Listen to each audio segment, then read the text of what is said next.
Olá, pessoal. Eu sou Marcelo Freitas, diretor comercial da Cadan Solar. Você sabia que com o sistema fotovoltaico você pode economizar até 95% na sua conta de energia? Isso mesmo. Na sua conta de energia residencial, comercial, industrial, rural, além de o sistema fotovoltaico levar água na sua propriedade rural nos lugares mais remotos que você tem. Você quer saber mais? Clique no link acima ou na descrição do vídeo, diga que você viu aqui no Dialetou que você terá condições especiais. E estando com o orçamento do concorrente na mão, você irá se surpreender com a Cadan Solar. Cadan Solar, o melhor da tecnologia para o seu fotovoltaico. A Cadan Solar conta com as melhores tecnologias do mercado. Atuamos em projetos de real economia e rentabilidade para sua casa e seu negócio.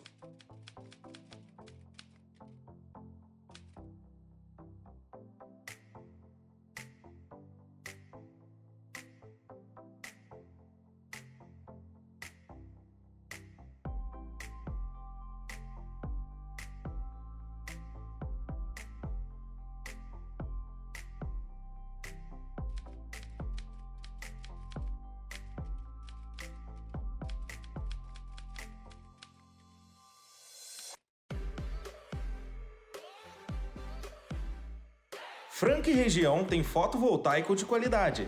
Cadan Solar, a melhor tecnologia para o seu fotovoltaico.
Olá, senhoras e senhores, sejam bem-vindos a mais um Dialetou aqui, um episódio atípico, né, Valéria Guedes? Tudo bem? Sim, hoje a gente está com um convidado que fez com que a gente tivesse um cenário um pouco diferente, né?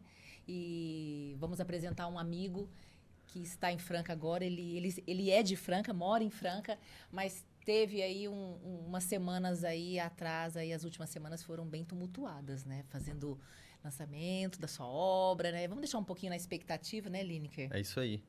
Pessoal, o nosso convidado de hoje, ele é um cara extremamente inteligente, né? Criativo. Podemos falar sim. Mais dele. Criativo, culto. Culto. Palavrona, né? Porque nem todo inteligente tem cultura, né? E um querido já por nós, né? Eu gostei do estilo dele. Estiloso, Ele parece né? que ele veio de outra época. Você acha? Eu acho que o estilo dele. Tanto que eu tô de chapelão hoje. Fiquei bem de chapelão. Ficou ótimo, Lineker. Fiquei bem, E você né? deu uma leve entortadinha aí? É proposital, esse charminho aí lateral? Meio de gangster do bem. Quer dizer que você se inspirou no nosso convidado. Sim, vim todo, assim, tentando trajar igual ele, né? Então, O que nele mais te... Qual é a maior admiração que você tem por ele? Poucos dias já que a gente já conheceu ele em pouco tempo, né? O que você além dele ser poderia culto, dizer, né? Muito dizer? culto, eu gostei da barba dele. A barba dele passa uma coisa de sábio, assim, pra gente, sabe? Entendi. Barba de sábio. É isso aí, pessoal do Dialetor. Sejam bem-vindos aqui em mais uma live. E a gente tem a honra de apresentar o nosso convidado de hoje, um escritor, um mestre, muito mais que isso, que é o nosso querido Manuel Cesário. Seja bem-vindo. Eu é que agradeço a oportunidade de estar aqui com vocês, Val, Lineker. Vai ser uma honra poder falar um pouquinho sobre o livro e deixar vocês conhecerem um pouquinho mais sobre a minha trajetória que me trouxe até o lançamento desse livro, dessa obra. Essa obra te fez andar bastante pelo Brasil, né? Você Essa apresentou obra tá em me alguns fazendo lugares, andar, né? Sim. Mas ela resultou de mais andanças ainda. Essa obra é resultado de mais de 30 anos de pesquisa em mais de 40 países, auxiliado pelas meia dúzia de línguas que eu consigo me comunicar. Uhum. Então, há muito tempo que eu pesquiso o arquétipo de Maria Madalena. E eu acho isso um tema muito interessante, é um tema que vem de muitos anos atrás, vem da época de Madalena com Cristo, há 2000 anos, mas que foi reforçado na época dos Templários, há 1000 e poucos anos atrás também. Então, isso me levou a viajar bastante pela Europa, principalmente, que é a região de onde os Templários saíram e onde Madalena chegou depois da ressurreição de Cristo, depois Sim. de ter testemunhado a ressurreição. Ela e o grupo dos outros apóstolos continuou sendo perseguido pelo governo da época, que eram os romanos, e aí ela foge e chega no sul da França. Então, eu também fiz algumas viagens pelo sul da França, uma região muito interessante, onde dizem que ela viveu por mais de 60 anos numa gruta, como uma mulher sábia passando seus conhecimentos. Aliás, a palavra bruxa vem do sânscrito e significa mulher sábia. Eu sou uma bruxa, Lineker, sabia? Verdade. Você é uma bruxa? Aham. Botar fogo em você. igual a Não, eu igreja sou uma fazia bruxa do bem, antigamente. isso sábia. Ah, então tá bom. Pessoal, então, antes da gente dar continuidade para entender um pouquinho mais sobre Grimório de Maria Madalena, a gente tem que deixar algumas coisas bem claras, que não é um livro católico, não é um livro que vai contar a história de Cristo, não é? Não é isso mesmo, Manuel? Não é um livro sobre a Maria Madalena bíblica. Sim. Não é um livro que se atém àquela época de 2000 anos atrás, mas é mais um livro que usa o arquétipo de Maria Madalena, as energias dela, como uma representante de todas as mulheres, uma representante do que a gente chama de sagrado feminino. Então, o arquétipo de Maria Madalena tem 3 faces. Tem a face da jovem, que foi durante muito tempo mal traduzida, primeiro do hebraico, do aramaico para o grego, e depois do grego para o latim, como virgem. Depois, a outra face é a face da companheira, da esposa. E a terceira face é a face da velha sábia. Então, assim, Madalena representa todas as mulheres em várias épocas da vida. Por que você se inspirou nela? Eu nasci e fui educado em colégios católicos. Estudei em 2 colégios católicos, um jesuíta e um marista. E minha mãe era muito católica e nós éramos muito devotos de Nossa Senhora. Meu pai era muito devoto de Nossa Senhora do Carmo e morreu, inclusive, no dia de Nossa Senhora do Carmo. Olha. E a morte do meu pai aconteceu numa época da minha vida. Eu tinha 21 anos, eu estava do meio para o fim da faculdade de medicina. Então, eu digo que eu fiz um longo e difícil plantão. Um plantão de 21 dias acompanhando ele. Nessa época, ele fez 3 cirurgias e acabou falecendo. E não adiantaram os meus conhecimentos médicos, não adiantou a minha devoção católica. E aí eu briguei com Deus nessa época. E procurei conhecer várias outras linhas ocidentais, também do Oriente, que tivessem outras explicações para o universo e para como as coisas funcionam. Tive contato com algumas filosofias hindus ou indianas, chinesas, também com o hermetismo, que veio do Egito. E tive um contato muito interessante com esse grupo dos Templários, que é um grupo que originalmente surgiu na Europa cristã, né, na França, que originalmente também foi para o Oriente Médio, para a Palestina, para defender os peregrinos que saíam da Europa para irem até Jerusalém, a chamada Cidade Santa, né? Cidade Santa para as três grandes religiões monoteístas do mundo, que são o islamismo, o judaísmo e também o cristianismo. E aí, entrando em contato com essa história dos templários, eu tive contato também com a devoção deles para com Maria Madalena. E aí foi daí que surgiu esse foco mais específico dentro da face feminina de Deus, que a Cabala chama de Shekinah, para a Maria Madalena especificamente, como uma das representações de Nossa Senhora e tal. Para quem não sabe o que é Cabala? Cabala é a mística do judaísmo. Todas as religiões, elas têm uma parte mais estrutural, mais social, mas elas têm também uma parte mais mística. Se a gente pegar o islamismo, por exemplo, que é a religião dos árabes, que é estruturada a partir do profeta Maomé e tal, é o sufismo dentro do islamismo que é a parte mais mística. Se a gente pegar o judaísmo, que era a religião de Cristo na época e de todos os seus seguidores, é a Cabala, que é a parte mais mística. E se a gente pegar o cristianismo, aí nós temos o catarismo na época da Idade Média, que também foi perseguido pela Igreja de Roma. E depois disso, desde essa época, nos últimos 1000 anos mais ou menos, a gente tem os templários se dedicando a essa parte mais mística do cristianismo. E a Cabala, então, é a mística do judaísmo, e ela tem 3 pilares principais.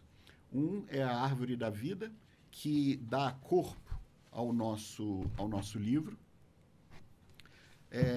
Outro é a numerologia cabalística, que também aparece várias vezes no livro. A Magda, que é a personagem principal, explica várias coisas, vários significados dos números para o Albert, que é o outro personagem do livro.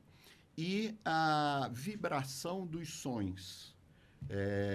A questão da vibração dos sons em geral e também das palavras é uma área de interesse da Cabala, e cada parte do livro, cada capítulo e cada subcapítulo começa com uma letra específica do alfabeto hebraico, que corresponde à letra em português que dá início ao texto e que nós acreditamos que dá o tom, a energia vibratória para aquele capítulo, ou para aquele subcapítulo, para aquela parte do livro.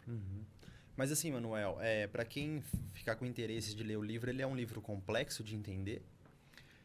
Ele é um livro que tem várias camadas. A camada mais superficial é um romance. Tem na estrutura aquela estrutura da jornada do herói.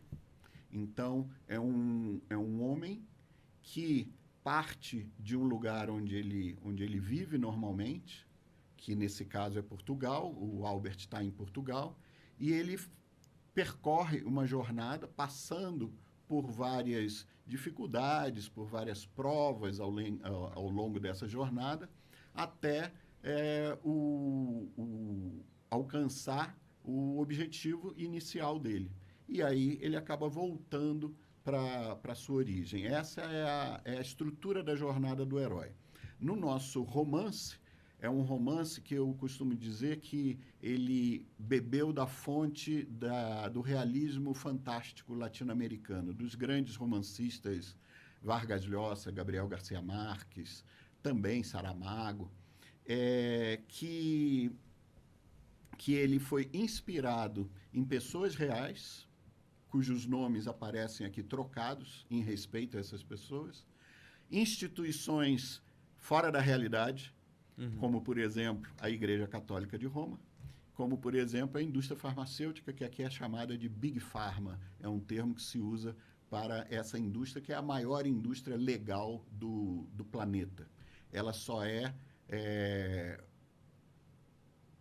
ultrapassada, ela só está atrás da indústria de armas e de drogas, que são duas ilegais. A primeira legal, a maior legal, é a indústria farmacêutica. Que não deixa de ter droga também, né?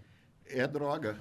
Só que para que as pessoas consumam essa droga mais e mais tranquilamente, a gente usa menos esses termos, né? Cada vez a gente usa menos o termo drogaria e usa mais farmácia mas, sem dúvida nenhuma, é uma indústria que deveria ser ilegal também. Essa crítica à ciência cartesiana, à medicina, eu não digo tradicional, porque medicina tradicional é outra coisa, mas a medicina normalmente praticada aqui no Ocidente, ela também aparece bastante no livro. O livro faz essa crítica e isso seria a segunda camada do livro. Abaixo do romance entre esses dois personagens, a Magda e o Albert. A terceira camada, e aí é uma camada mais sutil, é a de conhecimentos esotéricos. Então, o livro, além de passar esses conhecimentos da Cabala, passa também as 7 leis universais do hermetismo, trazidas por Hermes Trismegisto, que foi um sábio e às vezes é considerado um deus no Egito. E depois essas leis foram compiladas por um livrinho, mais recentemente, agora no século XX, que se chama Caibalion. E é um livrinho pequenininho, mas é um livrinho difícil de ler. Então, essas 7 leis são passadas no texto, na narrativa do romance, de uma maneira mais como exemplos e como sugestões, ensinamentos que a Magda vai passando ao Albert durante essa camada do romance. Então, você tem pelo menos 3 camadas no livro. Cada um vai ler de acordo com seus interesses, de acordo com a sua curiosidade. Para muitos, vai ser um romance. E é um romance divertido, porque é um romance entre duas pessoas muito diferentes. Quem é a Magda e quem é o Albert? Pois é. O Albert é um cientista, ele é todo certinho, ele é prolixo, ele fala muito, ele fala com todas as precisões da língua, ele põe vírgula no lugar certo, ponto no lugar certo, acentuação no lugar certo. Se não tem fatos científicos provados, ele não acredita, tem que ter para ele acreditar. Tem que ser. Esse é o conflito interno dele, e eu vou te explicar daqui a pouco. E a Magda é o oposto disso. A Magda é uma sueca, 10, 12, 15 anos mais jovem que o Albert, e que foi escravizada pela máfia japonesa como uma profissional do sexo. Então, ela fala com essa linguagem de WhatsApp, de internet, sem pontuações, sem vírgulas, sem acentuações. Palavrões. Fala bastante palavrão. Palavrão é a primeira coisa que a gente aprende quando começa a aprender uma língua estrangeira, né? Todo mundo quer ficar ensinando palavrão para a gente ficar em situações, às vezes, vexaminosas. Constrangedoras. Mas, então, a Magda e o Albert são bem diferentes. E o livro é estruturado de uma forma que os primeiros 7 capítulos são diálogos entre a Magda e o Albert. Então, é uma leitura fácil, uma leitura rápida, embora, como ele está estruturado pela árvore da vida da Cabala, os primeiros capítulos são mais densos, representam emoções mais densas, como as dificuldades que eles tiveram 21 anos atrás e que causou a separação deles ao longo desses 21 anos. Aí o Albert, no começo do livro, está procurando a Magda para pedir ajuda, aí vem a questão da jornada do herói, para levar esse grimório à Suécia, que é o país onde a Magda mora. Então, por isso é que ele pede a ajuda dela.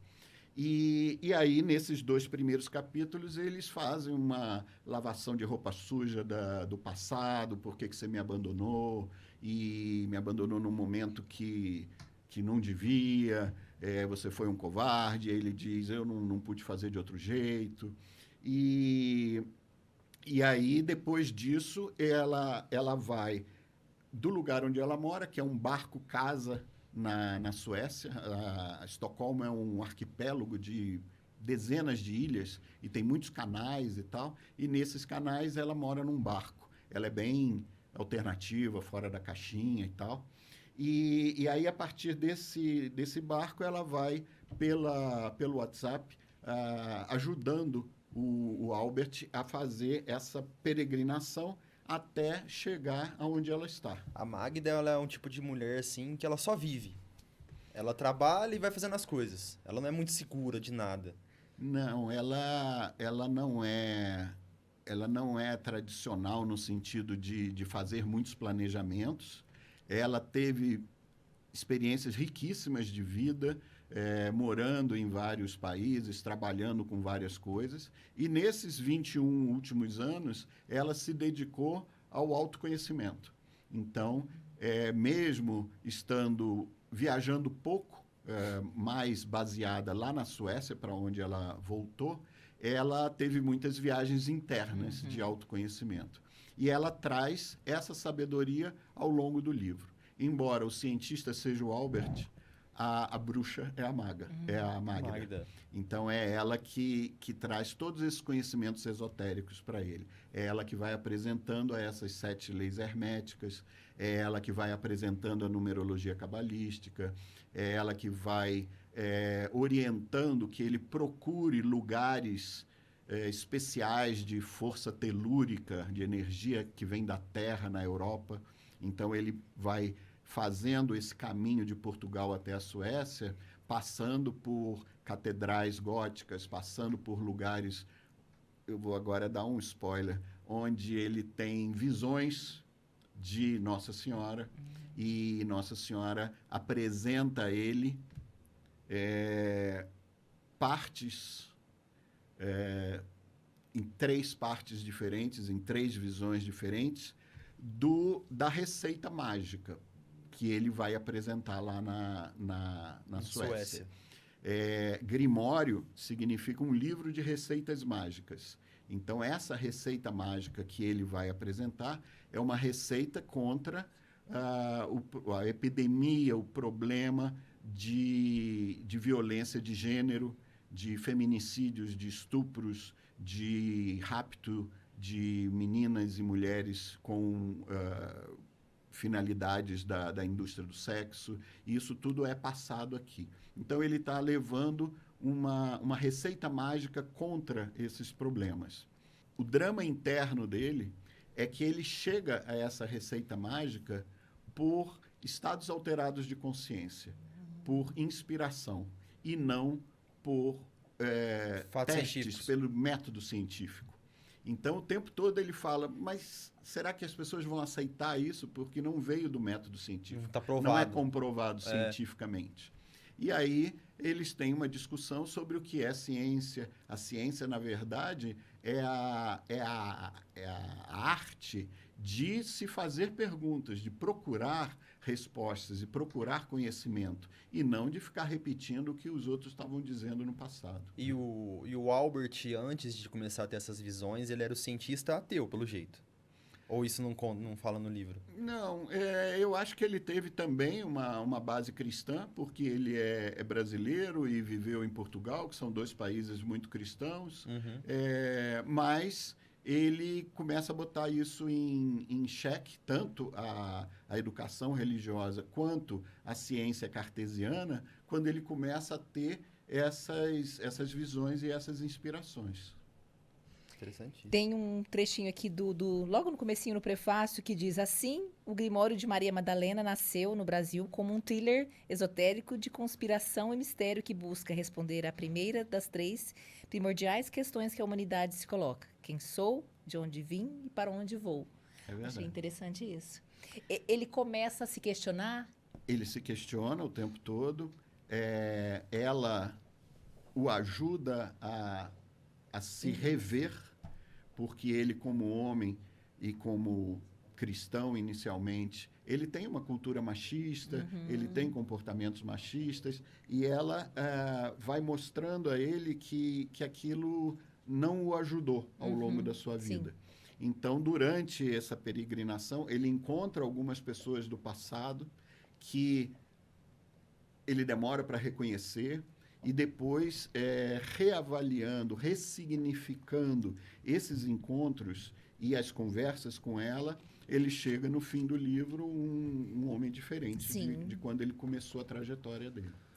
Quer dizer que no começo da obra já começa com eles se reencontrando. Sim. Mas cita o começo como eles se encontraram, como eles se conheceram? Sim, o livro trabalha muito com essa questão de espaço e tempo. Sim. E de idas e voltas. Então, ele começa em dezembro de 2019, em Portugal, o Albert ligando para a Magda, que está na Suécia. E aí, a partir dessas conversas, eles começam a lembrar de 21 anos antes, quando ela era uma dançarina de striptease no Japão. E ele, como cientista da Universidade das Nações Unidas, que é no Japão, que a sede é em Tóquio, ele a ajuda a sair dessa vida e de fugir do Japão. Sim. Então, os 2 fogem juntos, atravessam a Sibéria, atravessam ali a região do Mar Morto, atravessam o sul da Grécia, até chegar no sul da França, em Sainte-Marie-de-la-Mer, que é a cidade aonde, reza a lenda, Madalena chegou 2000 anos antes. Então, quando eles chegam lá, aí acontece uma coisa horrorosa que faz com que os 2 não saibam lidar com aquilo, principalmente ele, que se considerava um macho provedor e protetor, e eles se separam por 21 anos, não se falam. Então, eles voltam a se falar quando o livro começa.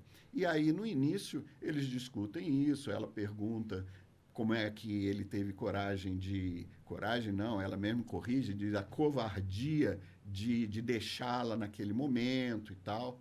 E aí eles lembram coisas de Tóquio, falam no passado, depois eles falam mais na frente sobre a viagem, sobre essa trajetória do Japão até o sul da França. Quando acontece também uma coisa maravilhosa, nesse barco que os leva da Grécia até o sul da França, isso é explicado no livro.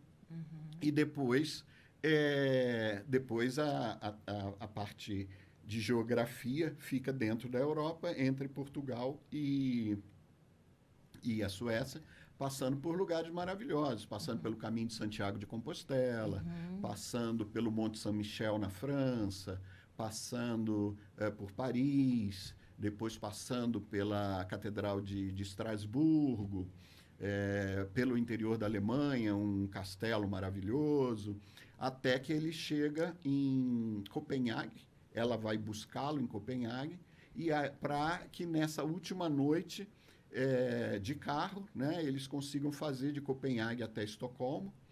E aí acontece uma outra reviravolta, uma outra coisa inesperada, que muda completamente o final do filme, do livro. Eu digo filme porque na minha cabeça ele sempre foi um filme. Sim. Eu vejo essas imagens e eu tenho certeza que um dia ele vai virar uma série de muito sucesso. Com certeza. Eu falei isso com o Lineker sobre uma série da Netflix e ele disse que é melhor que seja uma série da HBO. Da HBO. Será que você mandar um e-mail pra eles e eles respondem? Manda. HBO, faz uma série desse livro. Você não Netflix não, vai ser vai ser adolescente. HBO vai ter tanto sucesso quanto Game of Thrones. Vai. Isso, exatamente. Você coloca na Netflix isso aí, o Albert vai ser mole, a coisa não vai ter essa pegada não, vai ser de menino, vai ser de adolescente. Não, e eu acredito que ele seria assim premiadíssimo como a melhor fotografia, porque passa por lugares são lindos, lugares né? maravilhosos, né? E a história ela segue um rumo aí no fim que a gente não sabe, né? Quando chega no fim tem uma grande surpresa, que é uma surpresa que nos aproxima da energia. A última sefirá da Cabala, esse adensamento de energia, se chama coroa. Uhum. E ele representa o Deus, aquele Deus que não tem nome, que não tem sexo. Não é o Deus de barbas brancas, é o Deus acima do Deus de barbas brancas. E as coisas que acontecem nesses 3 últimos capítulos, eu acho que nos aproximam dessa energia divina e superior. Uhum. Quem que você mais gostou? Você gostou mais do Albert ou da Magda? Qual personagem você achou mais interessante? Claro que a Magda, né? Sério? Sim. Eu também achei a Magda mais interessante que o Albert. Ela tem uma linguagem moderna, né? Ela tá zap, um vocabulário que eu já andei olhando aqui. E ele... Bom, é que depois ele se descobre, né? Com outra capacidade, com outra... Ele se reinventa, ou ele se ressignifica. Sim, ele se ressignifica. Porque, na verdade, ele começou a se reinventar quando ele começou a ter as visões há mais tempo e chegou a esse grimório, a essa receita que é apresentada aqui entre os 7 primeiros capítulos que são diálogos, conforme eu falei, e os 3 últimos que são narrativas. Entre essas 2 partes bem diferentes do livro está uma dessas receitas a mais importante. Eu digo uma delas porque esse livro foi inspirado no livro de receitas culinárias da minha mãe, que, por sinal, por sua vez, tinha sido inspirado no livro de orações da mãe dela, da minha avó. Então, vem aí uma linhagem feminina me influenciando para fazer um livro de receitas mágicas. Então, a minha mãe, quando ela recebia uma receita culinária interessante de um amigo, de um parente, de alguém que fosse visitar, ela enfiava essa receita dentro do livro impresso de receitas dela. Ficava solta lá. Solta, mas o que fosse doce no capítulo das sobremesas, o que fosse entrada no capítulo das entradas e tal. Então, nós temos aqui nos 7 primeiros capítulos, cada um deles 2 encartes, que não fazem parte da narrativa do livro, da história, mas que adicionam aquilo. Então, contribuem para esse grimório. Para essa riqueza. E legal isso, né? Muito, né? Pô, se eu fosse cozinheiro, eu ia fazer um negócio desse jeito. É que eu não sei cozinhar nada. Mas, tipo assim, você que gosta de cozinhar, seria legal você começar já a montar um desse. Talvez. E você guardou? Mas assim, eu tenho a sua mãe está viva? Não, minha mãe já faleceu há bastante tempo. E aonde foi parar esse? Tá lá em casa. Eu tenho esse livro. Eu também tenho um livro de receitas da minha mãe. Pois inclusive com várias coisas escritas à mão. A minha. Ah, também. É muito legal. Coisas que eu fui escrevendo, coraçãozinhos que eu fui desenhando, com datas, né? 1980. Aí sempre tinha um comentário. Muitas folhas soltas, né? Então, ele narra um tempo. Ele narra uma história, o livro de receita. Pois é. Bem legal. A série que eu mais gosto, que é Sobrenatural, né? Supernatural. Que eles falam sobre caçar coisas e tudo mais. O pai deles, na primeira temporada, ele tem um. Que ele fez dos monstros que ele caçou. Então, quando eles iam pra algum lugar, diário, né? tipo um diário. O diário de John Winchester, né? Então, tem lá também. Acho bem Você pode fazer uma das suas namoradas, Lineker. Vai dar 2 páginas. 2 páginas ou 2 volumes, Lineker? Vamos falar a verdade. Vai dar 2 páginas. Pô, vocês me ferram assim. 2 páginas só. Ô, Manuel, Mas você sempre quis ser escritor? Como que foi? Vamos contar um pouco agora. Você sempre Vamos falar foi, pouco, na verdade, né? do Manuel. Só que antes, eu queria saber onde você nasceu. Eu vi que estudou no Rio de Janeiro, fez faculdade de medicina lá, né? Mas aonde você nasceu e a sua família, onde viveu? Eu nasci no Rio, mas aos 8 anos de idade, eu mudei com meus pais para Brasília. Meu pai era funcionário do Banco do Brasil e foi transferido para Brasília. 10 anos depois, 11 anos depois de Brasília ser inaugurada. Brasília começa em 60 e nós fomos para lá em 71. E eu morei em Brasília essa parte da adolescência até fazer vestibular. Aí eu resolvi fazer vestibular no Rio. Na época era muito difícil o vestibular para medicina e Brasília só tinha uma faculdade de medicina, que era a UNB, que tinha 30 candidatos para uma vaga. E no Rio era um sistema chamado Seis Gran Rio, que eram todas as faculdades de medicina e a gente fazia uma escolha de lista de prioridades, mas fazia uma prova só. E isso fazia a procura cair de 30 para 1 para 10 para 1. Então, eu achei que seria mais fácil. Sim. E aí eu fiz esse vestibular, passei para a minha terceira opção, passei em primeiro lugar, por acaso. Nossa! E aí eu fiz a faculdade de medicina no Rio. E, conforme eu já disse, no meio dela, meu pai faleceu. E aí teve uma grande Você se desestabilizou emocionalmente eu acho que e desacreditou em algumas coisas. Desacreditei de duas coisas básicas que são discutidas no livro. Ciência e religião. Sim. Você é o Albert? Olha, eu boa acho que o Albert está dentro da minha cabeça, mas a Magda também está. E a pessoa que narra o livro também está. Então, no prefácio do livro tem comentários de alguns autores. Uma delas é uma amiga minha francesa, e lá da França ela escreveu: você incorporou personagens para escrever o livro, parece que você escreveu a 4 mãos. E aí ela citou o Flaubert, que era um artista, um escritor famoso da França, que ele escreveu um livro chamado Madame Bovary. E Madame Bovary era como a Magda, ela era uma mulher muito, muito à frente do seu tempo e uma mulher muito liberada sexualmente e tal. Então, o Flaubert foi processado e quase encarcerado, preso, por estar, teoricamente, fazendo apologia do sexo livre. Naquela época isso era complicado, né? E aí ele diz no tribunal, que foi o que fez com que ele não fosse processado: Madame Bovary sou eu. Então, ele não estava falando para outras pessoas de outras pessoas, ele estava falando dele mesmo. Então, eu acho que a Magda sou eu acho que o Albert sou eu acho que quem narra o livro sou eu também. Então, um pouco, eu costumo brincar dizendo que o Albert e a Magda são aqueles dois neurônios, o Tico e o Teco, conversando dentro da minha cabeça. A hora que eu fui perguntar se você era escritor, a Valéria me corrigiu e tudo mais. Ela falou, mas sempre foi. Então, a pessoa nasce escritor ou ela se torna um escritor? Eu acho que a pessoa nasce gostando de escrever, ou não. E aqueles que gostam de escrever podem se tornar escritores ou não. Eu estava respondendo a Valéria, falando do início da faculdade de medicina. Quando meu pai morre, eu resolvo não fazer a medicina de ambulatorial e cirúrgica, convencional, mas trabalhar com saúde pública. Então, na época do meu internato, eu saí, fiz um curso de especialização na França, de saúde pública, voltei, aí eu já estava começando a trabalhar na Fundação Oswaldo Cruz, no Rio, naquele instituto de pesquisa.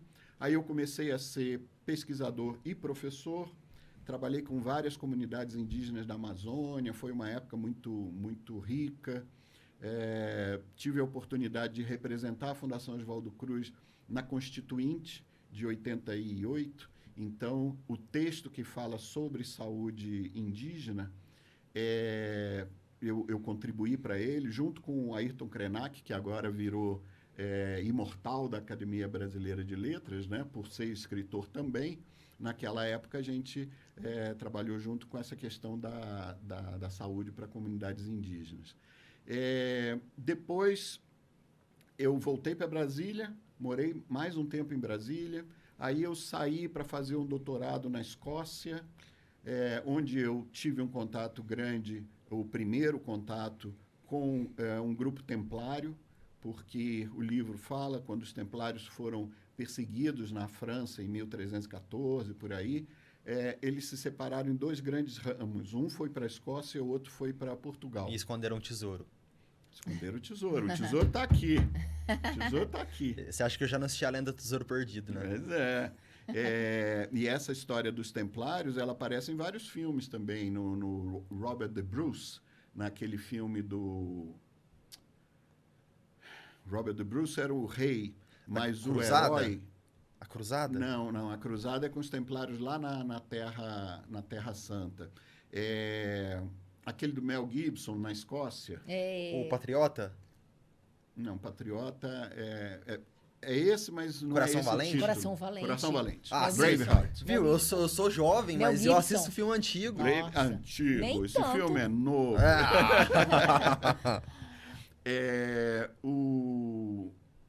Bom, tem uma influência grande dos templários na Escócia também. E depois da Escócia, eu fui morar no Japão. Conheci uma pessoa que me inspirou a personagem Magda. Uhum. A gente conversou sobre escrever um livro juntos.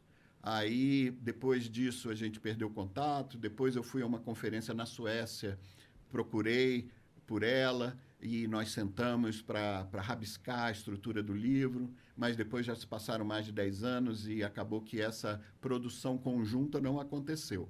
Mas eu já falei para ela que o livro tá escrito e que assim que ele for traduzido para o inglês, ela vai receber uma cópia. E o que ela achou? Ela desde o início foi muito, muito receptiva e muito animada com essa ideia da história dos dois, do Albert e da Magda. Mas a gente começou a falar em Albert e Magda quando eu morava no Japão, em 88. Nossa, em 88. É. Então esse livro ficou, demorou 30 anos para ficar pronto, vamos dizer assim. 21, que é exatamente os 21 anos que o Albert e a Magda ficam sem se conversar aqui. Cara, tem que virar uma série esse começando negócio. as analogias. Mas ela a não- Magda diz o tempo todo que não existem coincidências, existem sincronicidades. Ai, eu acho isso fantástico. E é o que a gente vê em várias coisas do livro, várias É sincronicidades. fantástico, mas é muito difícil de falar. De falar. Sincronicidades.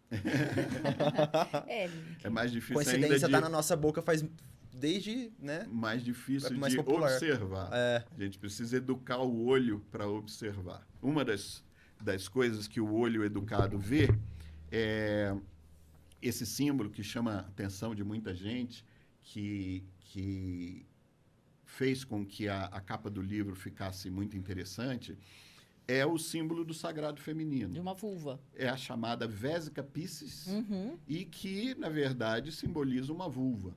E ele está presente em inúmeras culturas e em inúmeros lugares. Na própria religião católica, o símbolo de algumas linhas da Igreja Católica é um peixe. E um peixe feito só com 2 linhas, assim. Sim, Que é essa Vesica Piscis deitada. sim.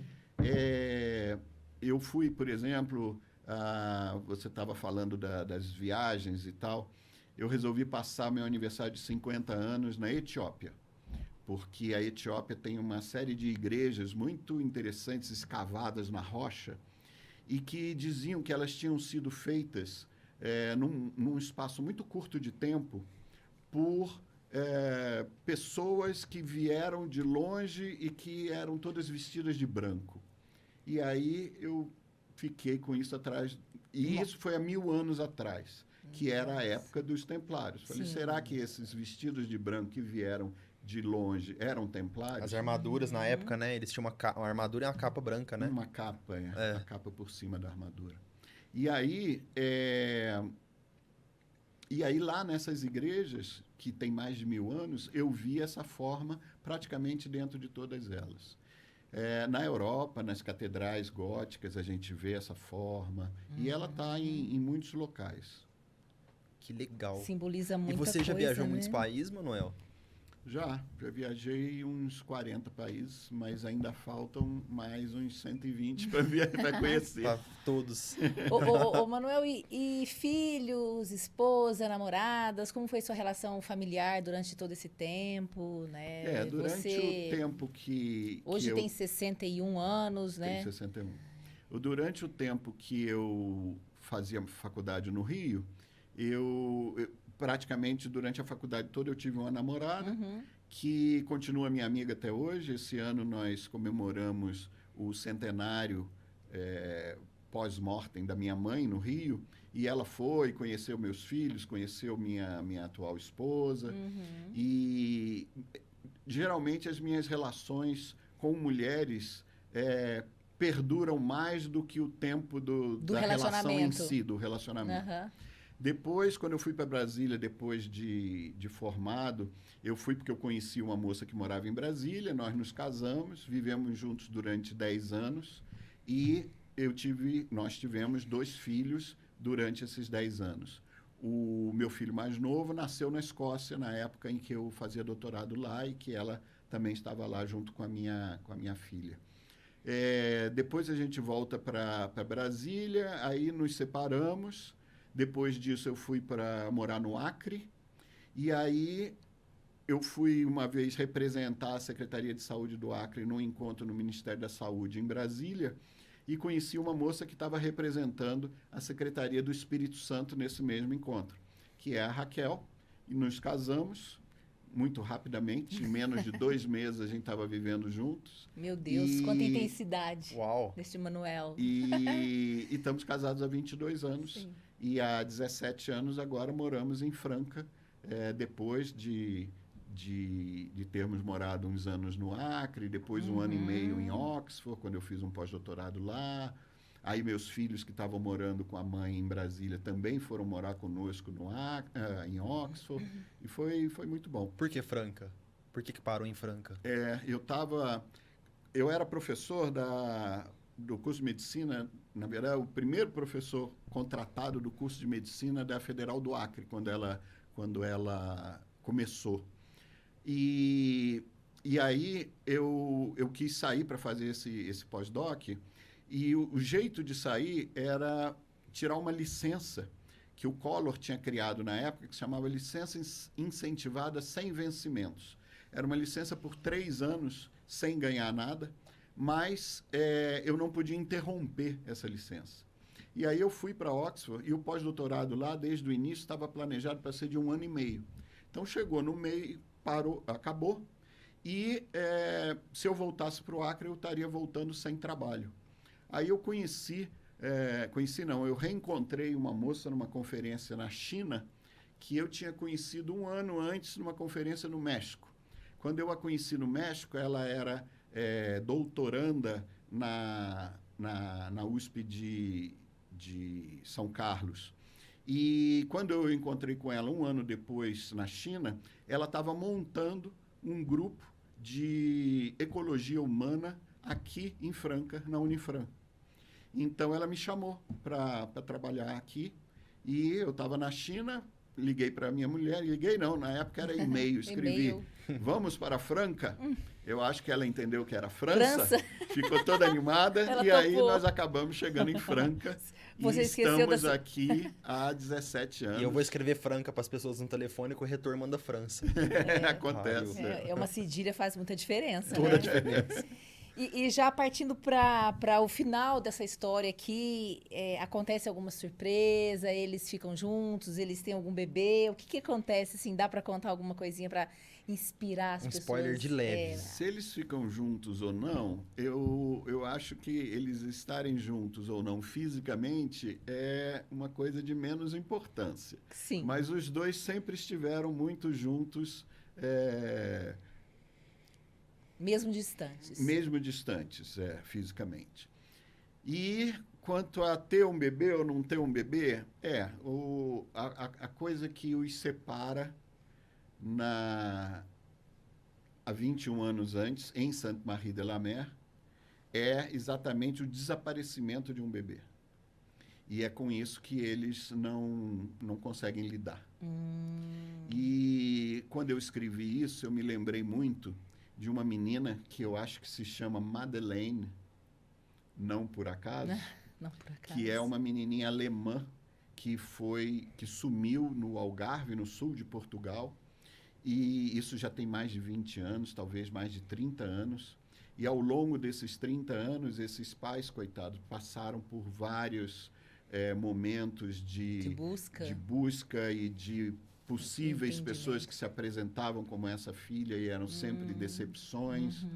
E muito recentemente teve uma coisa assim, descobriram um possível sequestrador e assassino dessa criança, um alemão também, que está preso na Alemanha por um outro crime.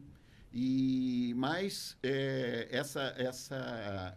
essa angústia do desaparecimento e da não certeza se a criança está viva ou morta, ela é presente no livro. Eu posso até ler um pedacinho para vocês, porque a Magda está perguntando ao Albert como é que ele teve coragem, que na verdade não foi coragem, foi a covardia de tê-la deixado no sul da França depois de ter salvado ela das masmorras, dos dragões da máfia japonesa. E aí ele diz para ela: naqueles marches, os vários canais do rio chegando ao Mediterrâneo eram como dedos de uma mão me arrancando daquela injustiça pantanosa. A região ali de Sainte-Marie-de-la-Mer é uma região onde chega um rio e ele tem vários canais chegando ao Mediterrâneo e faz daquela região um pântano. Quando pensei em me jogar no mar de tanta dor, apareceu um barco que me puxou o rio acima e quando vi, fui passando de barco a barco, subindo o interminável canal do Midi. Fugi sim. Fugi até me sentir protegido pelas muralhas de Carcassonne. E busquei o apoio da Gendarmerie, que é a polícia francesa, para que encontrassem o bebê. Até ofereci uma poupuda recompensa em dinheiro que eu nem tinha, a quem me possibilitasse dar um enterro decente e cristão àquele corpinho que eu havia trazido ao mundo. Porque ele, como médico, é que fez o parto da Magda no barco que os levou a Sainte-Marie-de-la-Mer. E aí, quando ele fala... Por isso que eu te respondi dizendo que a base dele é uma base cristã. Porque ele fala que dá um enterro decente e cristão àquele corpinho que eu havia trazido ao mundo. E aí a Magda fala: eu tô cagando pra porra do teu enterro cristão, caralho. Ela não morreu, Albert. Ela não morreu, porra. Que merda. Quantas vezes eu tenho que dizer pra todo mundo que ela não morreu? Essa porra de dor não vai acabar nunca. Ou um dia eu vou ter uma bosta de paz quando eu morrer também. Eu sinto que ela não morreu, porra. Algo do fundo das minhas tripas de mãe me diz que ela não morreu. Caralho, Albert. Uau. Pois é. Interessantíssimo. Interessante você Nossa, gostou. eu tô vidrado aqui, Você já muito imaginou legal. uma série barulhenta numa Não, sala bicho pegando. sem É porque você não acústica? assistiu Game of Thrones. Não assisti. Essa é cena de Game of Thrones. É muito legal, muito legal. E quais são os planos agora? Sobre que você vai participar do Festival Manual? Como que vai ser essa... A Val tinha falado dos últimos meses que foram bem corridos. Eu tive a oportunidade de apresentar esse livro e de fazer autógrafos, de autografá-lo na Feira Literária de Poços de Caldas. Depois, na Feira Literária de Joinville.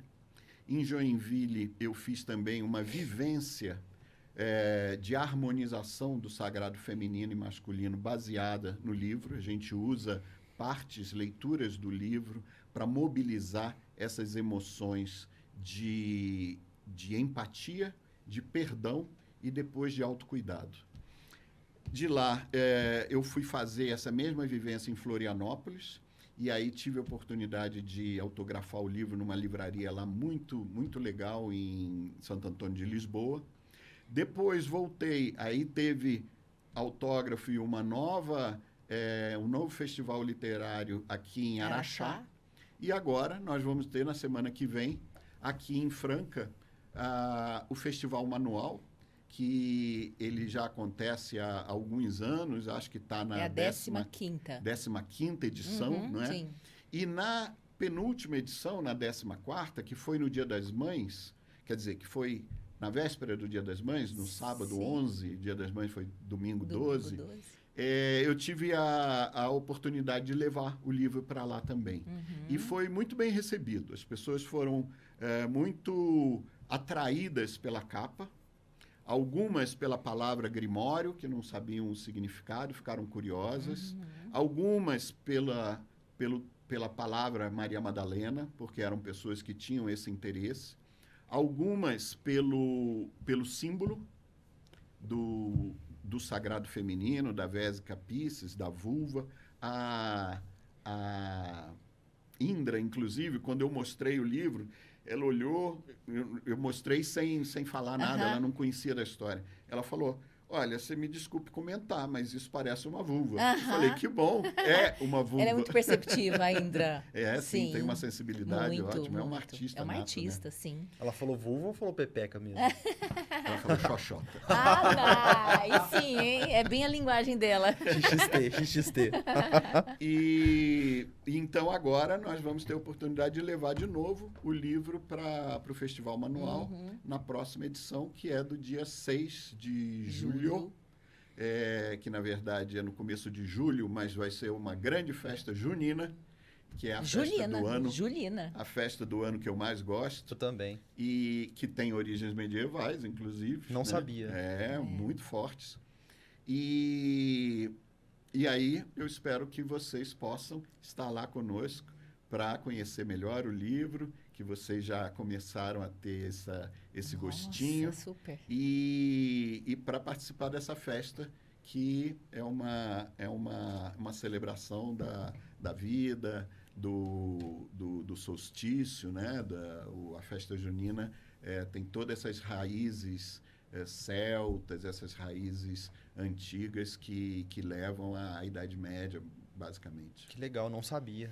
Não, e também o propósito, né, do Festival Manual, né? Da criatividade, da economia criativa. É muito interessante a maneira como ele junta a questão da economia criativa, colaborativa, compartilhada, com a arte. Com a gastronomia, né? com a cultura. A arte através da gastronomia, dos artesanatos, das músicas, da dança. É um festival muito bonito. E eu acho que esse nome, festival, é muito apropriado. Chamativo, né?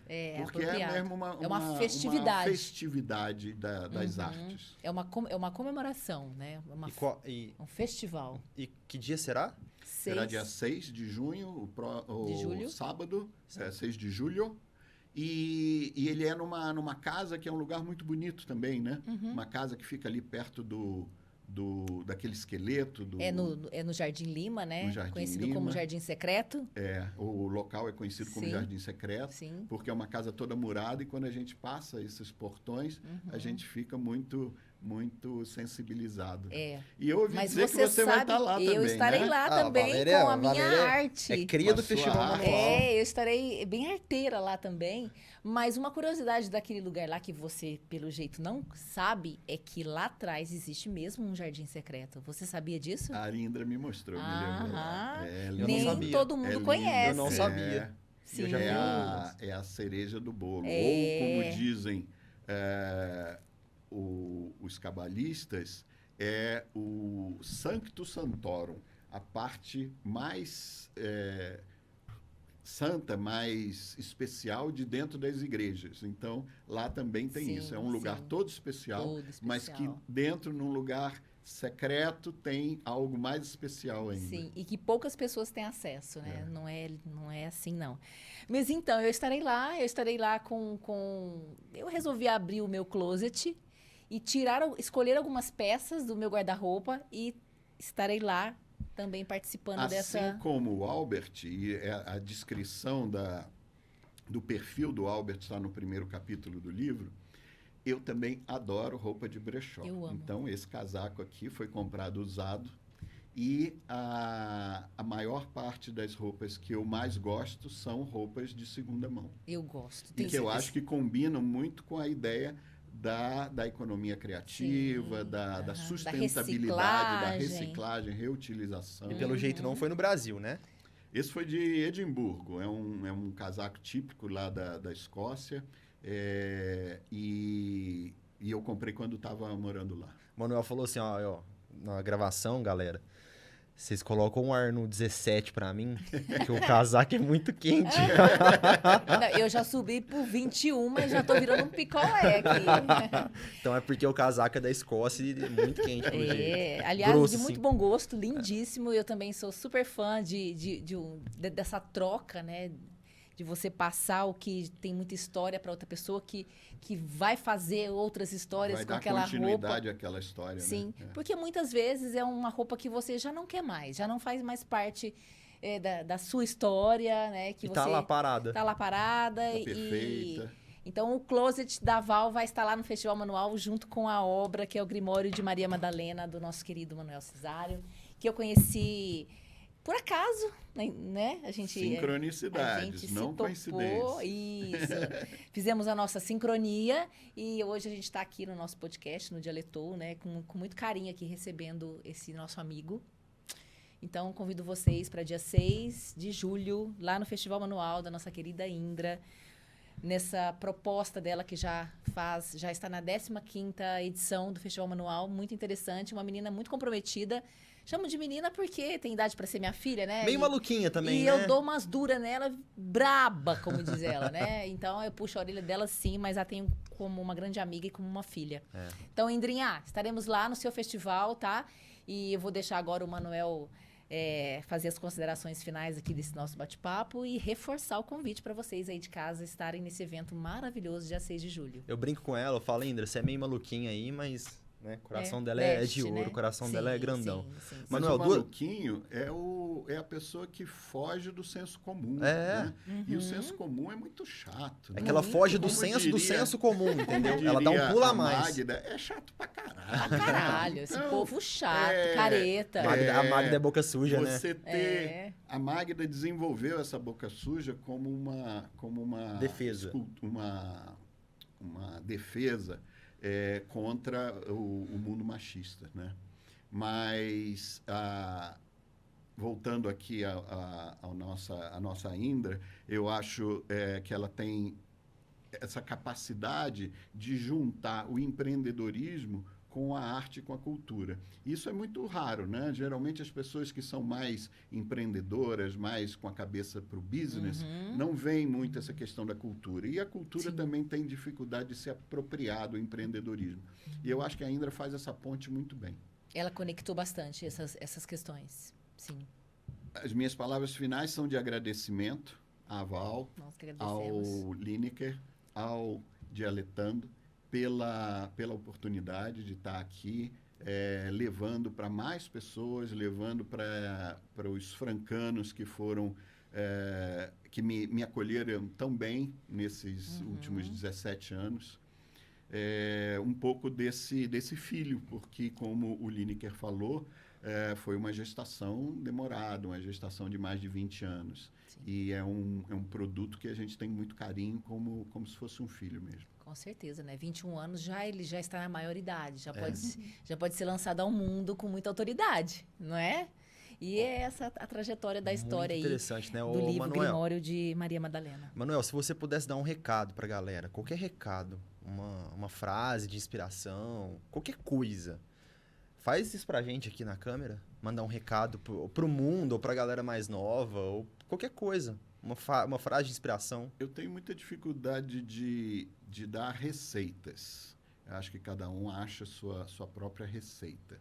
Mas eu posso falar uma coisa que eu busquei a minha vida toda, que foi ter coerência. A gente se portar de acordo com aquilo que a gente acredita, com aquilo que a gente aprendeu. E, dentro dessa coerência, uma coisa bastante interessante é a gente desenvolver os olhos de ver e os ouvidos de ouvir. mas os olhos de ver são os olhos que estão atentos aos símbolos, à simbologia que o universo está o tempo todo nos mostrando e nos brindando. Uau. Assim como o sol, as estrelas, a lua. Enfim. É isso. É isso. Bom, pessoal de casa, então, tá feito o convite aí. Nosso querido Manuel Cesário vai estar no dia 6, lá no Festival Manual. Nós também estaremos lá, né, Lineker? Com certeza Quero irei. que você tire muitas fotos, tá? Com certeza Porque irei. eu vou estar com o meu closet lá. Não, você lá, com não o vou meu nem ficar perto de você, brechó. não. Vou ficar Não, nas outras nem coisas. fique. E o Lineker vai com esse chapéu bacana que ele arrumou. Vai. Fiquei legal, né? Ficou 10. Inclusive, terão muitos casacos, assim, com bastante histórias, né? Minhas, que são só peças femininas, né? Mas... E é isso. E eu te espero lá na minha barraquinha. Pode deixar uns livros lá que eu vou vender para você também. Ótimo. Ó, Lineker, né? E estaremos juntos. Muito obrigada Vai ser um por prazer. ter aceito o nosso convite.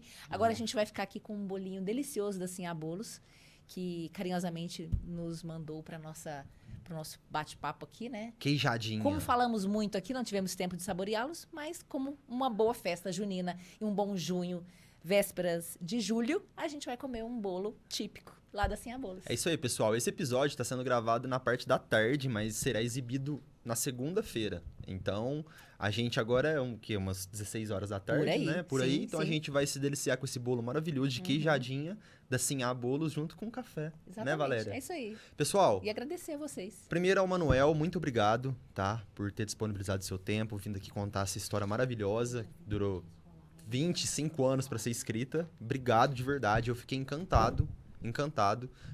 Com certeza, se isso cair na mão certa, vai virar uma série. Tem que ser uma série. Filme vai ser Pouco. mais ou menos, vai ser pouco, aham. né? Então, mais uma vez, obrigado pela transparência, pela inteligência e tudo mais que você passou para todo mundo aqui hoje. Obrigado pela Tá? oportunidade. E a galera de casa aí, muito obrigado também a todo mundo que assistiu e acompanhou. Fechou? É isso Câmera frontal. Beijo, gente. Tchau. Tamo junto. aí. Estamos com a obra aqui já finalizando e vamos ficar aqui saboreando. Até Valeu. a próxima. Tchau. Incrível. Caramba, que legal.